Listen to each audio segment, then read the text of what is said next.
마라나타, 여행자는 요구하고 순례자는 감사한다. 멋진 고백이에요. 해보죠. 여행자는 요구하고 순례자는 감사한다. 오늘 제목이요. 경애는 감정이 아니라 방향이다. 왜 이걸 정했냐면 이제 욥기를 하는데 이번 주일날 28장, 오늘 새벽에 한 것이 28장이잖아요.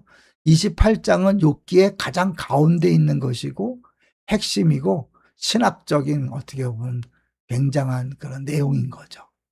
그 처음에 욥기를 할 때 우리가 계속했던 게 욥기는 고난의 이야기가 아니라 지혜의 이야기다. 그래서 한번 점검해 보면 고난의 문제를 다스리시는 하나님의 지혜. 그 지혜는 인간이 알 수 없지만 오직 하나님을 신뢰하며 나아가야 한다. 욥의 친구들은 자기들이 다 안다고 생각해서 욥을 정죄했잖아요. 근데 따지고 보면 이 여호와 경외라는 것, 지난주에 얘기했지만 성경 전체의 그 밑에 흐르는 게 여호와 경외잖아요. 단순한 두려움과 공포가 아니라 존경하고 경외하는 거죠. 그래서 잠언에 보면 여호와를 경외하는 것이 지식의 근본이다. 그리고 이 인간이 죄를 지어서 두려움이 왔을 때 이 두려움을 막 두려워하지 않으려고 애를 쓰는 게 아니라 진짜 두려워할 대상인 하나님을 경외할 때 모든 두려움에서 벗어날 수 있는 거죠. 그런 면에서 주를 경외함이 지혜라는 게 놀랍잖아요. 근데 이제 여기 보면 이 여호와를 경외한다는 게 잠언에도 나오고 전도서에도 나오고 욥기에도 나오잖아요. 그래서 결론적으로 잠언이 뭐예요? 일상 가운데 삶의 모든 영역에서 하나님을 경외하며 창조 질서 원리대로 살아가는 지혜다. 그러니까 잠언이 틀린 게 아니에요. 보응의 원리, 인과응보의 원리가 철저하게 나와 있는 게 잠언이잖아요. 그러나 결국 그 결론은 여호와를 경외하는 거잖아요. 전도서 막 헛되고 헛되다 그랬는데 마지막 절에 가보면 삶의 공허함 가운데서도 하나님을 경외하며 창조 질서 원리대로 살아가는 지혜다. 원래 이제 보응의 원리가 심은 대로 거둔다는 게 창조 원리인데 죄악이 들어오는 바람에 이 땅에 수많은 고난과 악이 득세하잖아요. 그런 가운데서도 어떻게 살아갈 것인가가 전도서라면 욥기는 고난의 상황 속에서도 하나님을 변함없이 경외하며 창조 질서 원리대로 살아가는 지혜다.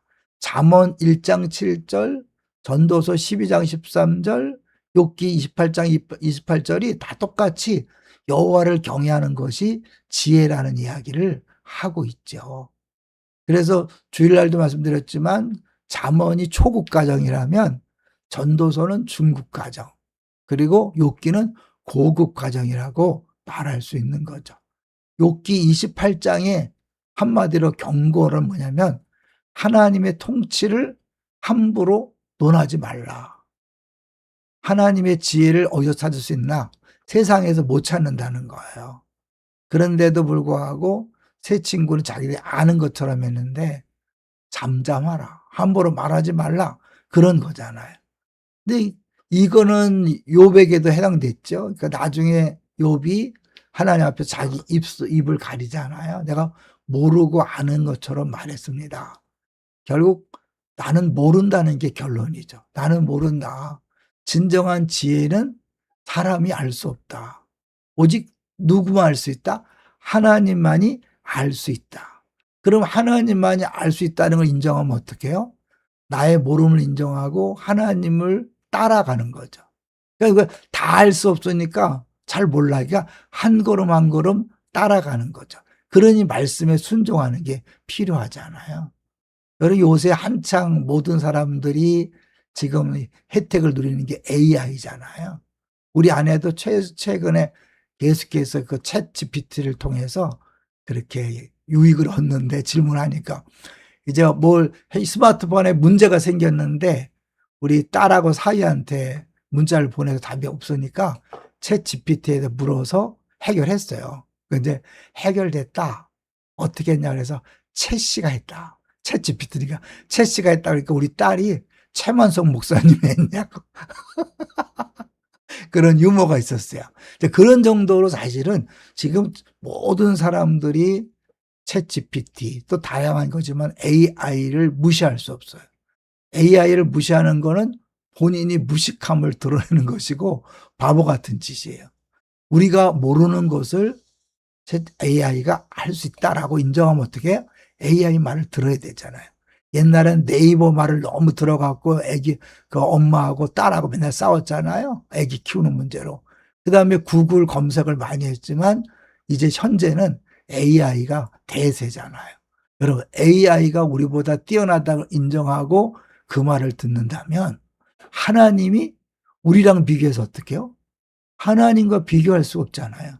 하나님은 최고의 지혜를 가진 분이고 이 세상을 다스리는 분이니까 우린 이해가 안 되고 해석이 안 되니까 그걸 인정하고 다만 그분이 나보다 뛰어나고 놀랍다는 것 인정하면서 한 걸음 걸어가 이게 경외하는 거잖아요. 하나님을 경외한다고 하면서 말씀대로 살지 않는 건 경외하는 게 아니죠. 그래서 경외는 감정이 아니라 방향인 거예요. 사람을 기쁘게 하려는 삶은 사람 지향이죠. 성공과 성취를 최종 기적으로 삼는 사람은 성공 지향이죠. 자기 안전과 평안을 가장 중요하게 여기는 삶은 자기 보존 지향이라면 하나님을 가장 높고 무겁게 여기며 그분의 뜻을 따라 살려는 사람은 하나님 지향이죠. 모든 것을 하나님 중심으로 생각하고 판단하고 결정하고 그 하나님의 기준에 맞춰 살아가는 것. 말씀대로 사는 거잖아요. 말씀대로 살면 평안합니다. 형통합니다. 왜요? 말씀은 이 세상을 다스리는 하나님의 매뉴얼이잖아요. 말씀을 거역하고 행복할 수 없습니다. 평안할 수 없습니다. 풍성할 수 없습니다. 이건 단순한 느낌이 아니라 결단이고 그쪽을 향해서 내가 재정렬하는 거예요. 늘 하나님을 바라보고 하나님이 옳습니다 인정하고 한 걸음씩 따라가는 것. 그것이 여호와의 경외함이고 그것이 지혜고 최고의 복인 줄로 믿습니다. 할렐루야.